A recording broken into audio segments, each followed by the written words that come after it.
며칠 전에 50대 남성분이 방문을 하셔서 상담을 하셨어요.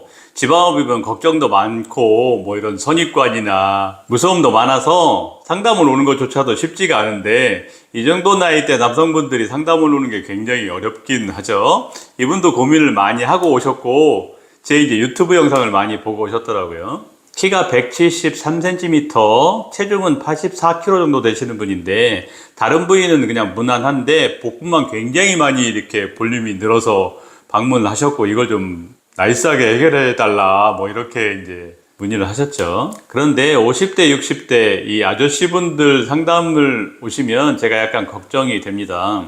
제가 하는 일은 피부 밑에 있는 피하지방의 두께를 얇게 만드는 이 주로 하는 일인데, 이런 분들 중에 일부는 복부가 많이 큰데도 피하지방은 별로 없고 내장지방만 굉장히 많이 늘어서 오시는 분들이 있어요. 이렇게 되면 제가 도와드릴 수 있는 것에 이제 한계가 있죠. 안타깝게도 상담을 오신 이분도 그런 케이스셨어요. 제가 이제 여러 차례 보여드린 그 핀치 테스트에서 이분의 경우에 이제 윗배 아랫배 잡히는 게 2.5cm 정도 이렇게 잡히는 분이었어요. 이 정도면 피하지방이 아예 없는 것은 아닌데, 보여지는 복부가 굉장히 큰 것에 비해서 피하지방량이 이렇게 많진 않아서 이걸 제가 한다고 해도 이제 배가 쏙 들어가거나 그런 케이스는 아니셨던 거죠. 제가 다른 시술자보다 좀 적극적인 지방흡입을 합니다. 그래서 지방흡입 하고 난 다음에 보통 이 핀치 테스트하게 두께는 약 1cm 정도를 남기게 되죠. 부위마다 좀 다르긴 하지만, 그래서 저는 수술 다음 날 직접 핀치 테스트를 이제 거울 앞에다가 환자분을 세워두고 핀치 테스트를 하면서 이 두께가 이제 그렇게 된 걸 이제 확인을 시켜드리는데요. 그리고 또 제가 이런 장면을 영상으로 찍어서 몇 차례 이제 올려드린 적이 있죠. 일반적으로 이렇게 체중이 80kg 정도가 넘으시면 피하지방의 두께가 보통 4cm 이 정도가 넘게 돼요. 이런 분이 지방흡입하고 나서 두께가 1cm 정도로 줄어들면 지방이 굉장히 많이 나가야 이런 일이 생기는 거니까 지방흡입하고 난 다음에 사이즈가 이제 많이 감소가 되시죠. 이런 일반적인 케이스에 비해서 이분은 원래 두께가 많이 두껍지가 않아서 그 차이가 이제 많이 생기진 않으니까 지방량의 변화가 객관적으로 이렇게 많지는 않겠죠. 수술 비용도 비슷하고 수술한 다음에 이제 불편감도 비슷한데 상대적인 변화가 이렇게 좀 적으니까 객관적인 가성비가 좀 떨어지는 그런 상황이 되겠죠. 그리고 이분이 이제 지방흡입을 한 다음에 피하지방이 줄기는 할 테니까 사이즈는 어느 정도 줄기는 하겠죠. 근데 앞서 말씀드린 일반적인 케이스에서 배가 이렇게 많이 감소하는 거에 비해서 상대적으로 이렇게 좀 적으니까 또 주관적인 가성비도 좀 떨어질 수밖에 없겠죠. 이분의 경우도 마찬가지였고, 이렇게 가성비가 좀 떨어질 분들 같은 경우에는 제가 그 본인의 상태, 또 제가 할 수 있는 일의 한계 이런 거를 좀 상세히 설명을 드리면서 지방흡입 할 때 판단을 좀 신중하게 하시라 이렇게 말씀을 드리고 있습니다. 그럼 이분 같은 경우에는 지방흡입을 하지 말아야 되나? 꼭 그런 건 아니죠.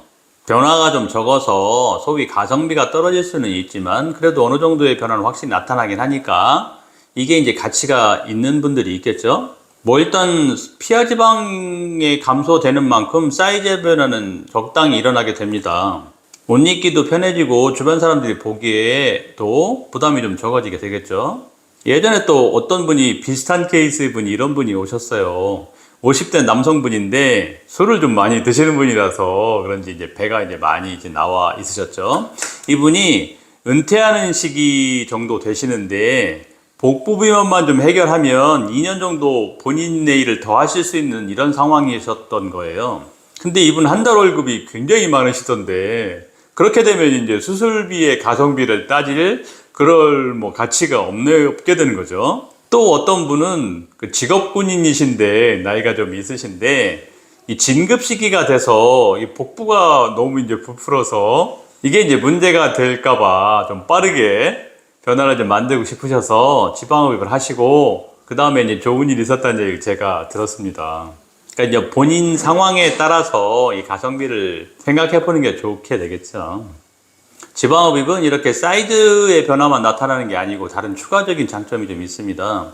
사회적으로 유행하는 다이어트들이 대부분 제목만 이렇게 근사하게 달려있지 대부분 식사를 너무 제한해서 일시적으로 숫자를 크게 변화를 만드는 이런 게 대부분이고, 이러다 보니까 이제 수분 위주의 감량이 만들었다가 좀 느슨해지면 다시 또 수분이 돌아오면서 체중이 늘어나는 요요가 대부분 생기게 되죠. 많은 분들이 이런 잘못을 이제 반복하고 계시죠. 그런데 지방흡입 같은 경우에는 물의 변화 없이 회복 기간을 제외하고 순수하게 지방의 변화를 만드는 거잖아요. 그러니까 요요가 생기지 않습니다. 그리고 혹시라도 그 이후에 살이 찌는 어떤 그런 상황일 때 수술한 부분은 안 한 경우, 안 한 부위보다 지방의 증가가 훨씬 더디게 돼요. 그래서 지방이 오히려 좀 덜 늘어나는 예방적인 효과가 있게 되는 거죠. 그리고 이 나이대에 과도한 이제 지방들이 건강을 망치게 되죠. 성인병들을 좀 일으키고. 그래서 지방을 좀 많이 제거를 해 두면 건강 상태가 많이 좋아져요. 성인병의 어떤 이런 증상들도 개선이 되고, 검사했을 때 수치도 많이 개선되는 걸 확인할 수가 있습니다. 무리한 운동이나 식이요법보다 좀 더, 오히려 더 건강한 과정이 될 수도 있어요. 그리고 이 수술에서 만든 어떤 변화가 좋은 동기유발이 될 수가 있죠. 너무 이제 복부가 많거나 불편할 때 이것을 빼고자 하는 그 엄두가 잘 나지가 않을 때 지방을 그래서 이렇게 어느 정도 변화를 좀 만들어 놓으면 그 이후에 올바른 뭐 식이요법 운동을 좀 꾸준하게 잘 하셔서 또 추가적인 감량을 만들 수고 그럴 수가 있겠죠.